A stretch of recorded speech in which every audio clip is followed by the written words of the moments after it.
Samsung Electronics is estimating a 50% jump in Q1 earnings, and Shell warns it will write off up to $5 billion on its exit from Russia.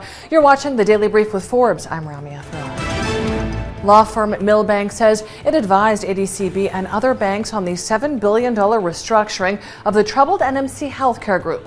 Milbank also advised on its exit from the Abu Dhabi global markets under insolvency regulations and on other matters that allowed NMC to carry out business as usual following the restructuring.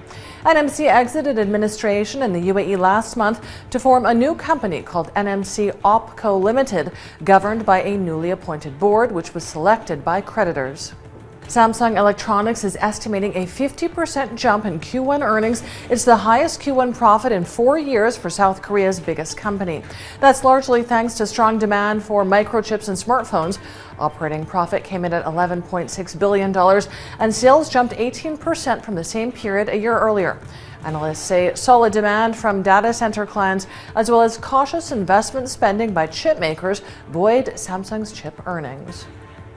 British energy giant Shell is warning it will write off up to $5 billion on its exit from Russia.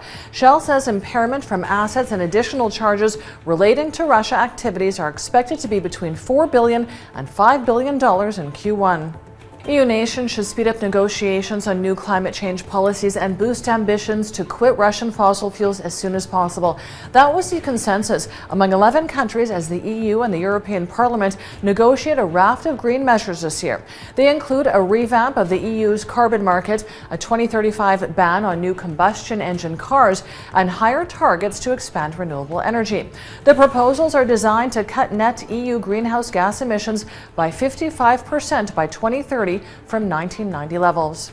JD.com's billionaire founder Richard Liu has stepped down as CEO of China's #2 online retailer, which is worth $92 billion. Liu joins other tech tycoons that exited top management roles after Beijing's sweeping internet sector crackdown. Some of China's richest entrepreneurs have relinquished the reins of their companies in the past 2 years after President Xi Jinping's administration sought to curb the growing influence of internet firms. Let's take a look now at today's Forbes Real-Time Billionaires ranking. It tracks the daily ups and downs of the world's richest people. Our biggest loser today is Elon Musk, down $10.8 billion with net wealth of $279.5 billion. Our second biggest loser is Bernard Arnault and family, down $6.4 billion with net wealth of $168.5 billion.